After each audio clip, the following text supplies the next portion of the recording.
Come our fashion queen. We've arrived at 1963 after 5 creative and stunning collections. And to be honest, I find 1963's offerings to be underwhelming. Yes, there are some good fashions this year, but there's also some that I think are too simple, too reliant on previous patterns, too basic. It's far from bad though, but there is the good, the bad, and the less good. But I think the pack fashions this year do a good job of compensating. The satin collection, when found in good condition, is lovely, and the knits, they have to be one of my favorites. Simple, clean lines, can be elegant, can be casual. And of course, this year also saw the introduction of Mitge and the fashion queen, Barbie. Please let me know in the comments what your overall impressions are of this collection. These are only my opinions. Feel free to disagree.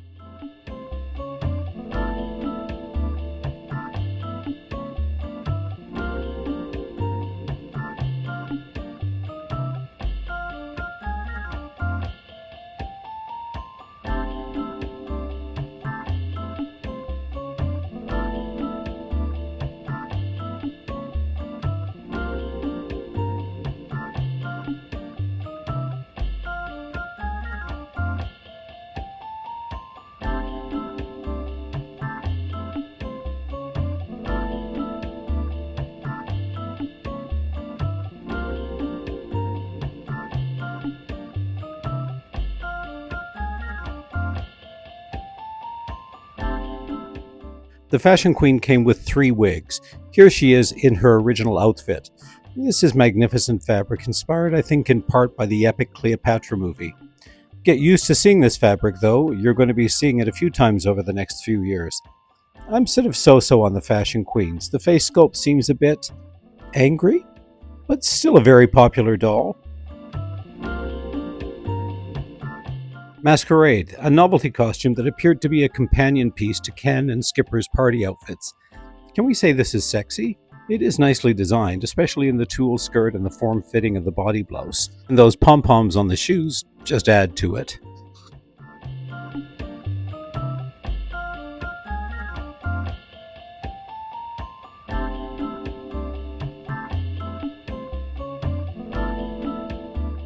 Swingin' Easy. This is a retooling of the earlier Let's Dance outfit from 1960, but this time in shades of green. Still a very nice outfit, but it has been seen before. That'll become a bit of a theme this year.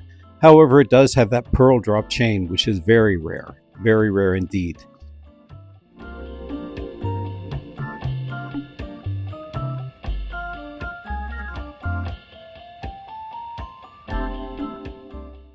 Dinner at 8. Now this one's nice, really nice. That burnt orange or cinnamon color is really stunning. And just the body shaping form of the pajamas and the way the hostess coat drapes over the shoulders is really lovely. And in this video, this is the first appearance of an American girl. Plenty more to come though.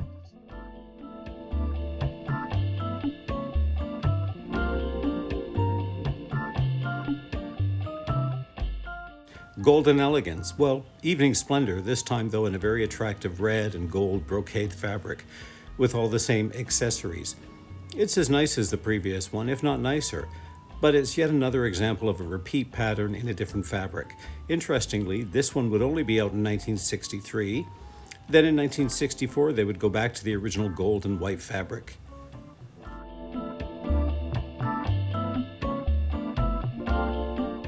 Graduation, one that I'm not really keen on.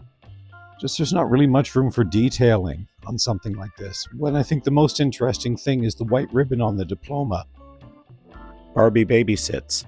Not much to be said here, just a collection of items that one would think a babysitter might need. And of course a baby. The christening gown, I believe, was from the 1965 revision, and that quick flash is how to lose weight quickly. A bit controversial, that. Raincoat. Now here's one of the less than inspired outfits. Not much to say here. It's a nice yellow fabric, and I suppose the belt at the waist does give it some shape. But this one I find a bit dull.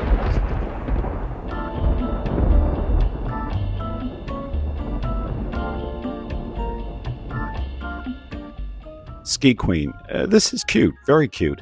Again, a sporting outfit with lots of accessories. Coming from Canada, I do like the parka. Those ski pole grips are the hardest to find. Time to hit the slopes.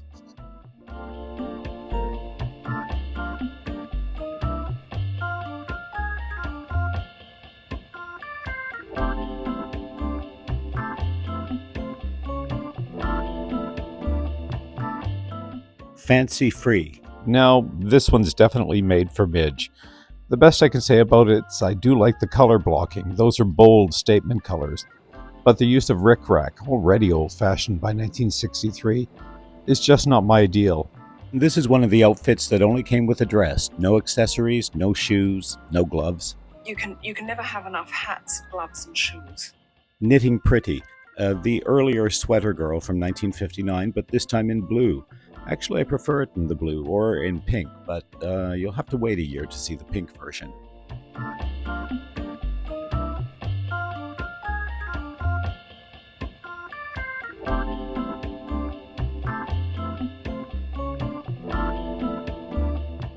Party Date. As you can see, this one is in its original packaging. I'm afraid I don't have this one out of the box to dress a doll with. I'm not really a collector of mint-in-box outfits. This dress uses the same pattern as 1960s Silk and Flame. It is very nice, but it's something we've seen before. Often when a collector finds this, the satin doesn't wear very well and all the sparkles have fallen away. Career Girl. Now, this is a terrific tweed suit, which appears gray but is actually a black and white weave. The fit isn't as tailored as previous suits, but it's altogether chic and very well designed. And that flower pot hat fits perfectly over bubble cuts. I think over a ponytail it would be lost. And those black gloves, all I can say is yes.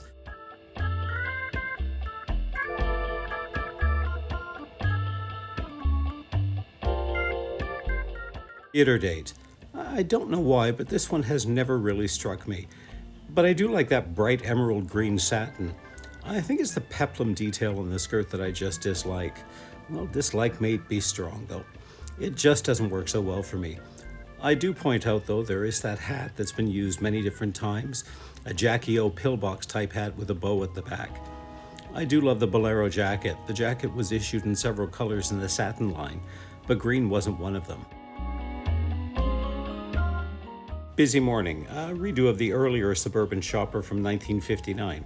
Truth be told, I prefer this in red, but that's just me. The blue version, Suburban Shopper, would return the following year. Not certain what the motive was in pulling an item, putting a revision out on it, and then pulling it back again. But that hat is magnificent. And again, that rare, super rare pearl drop necklace. Senior Prom. This is very nice, but in some ways a rather simple design. I do love the green and the blue tulle over the emerald satin dress, and that aqua satin at the bust line really pulls the dress together.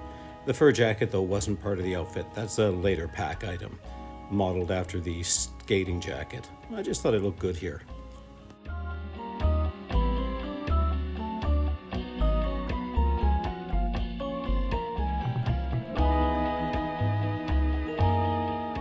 Sophisticated Lady, a very regal ball gown, made of what I think is a rose silk taffeta with a silver latticework sewn into the front of the dress. But what really makes this is that rose velvet coat, very dramatic. The tiara is a rare accessory and it came in a few different versions. This one is clear plastic with glitter embedded. The pink pearls were unique to this outfit.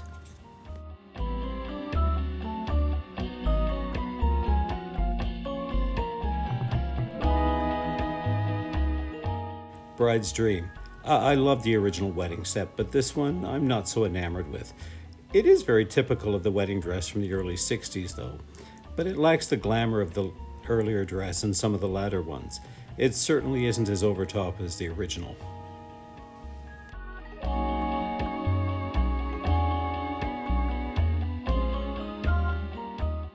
As much as I've suggested this was a disappointing year, I really had difficulty finding my personal favorite because I think there are several winners here. But of my favorites, it's Sophisticated Lady, or Senior Prom, or Masquerade, or Career Girl. I can't decide. No, it's Masquerade. It's Masquerade. Love it.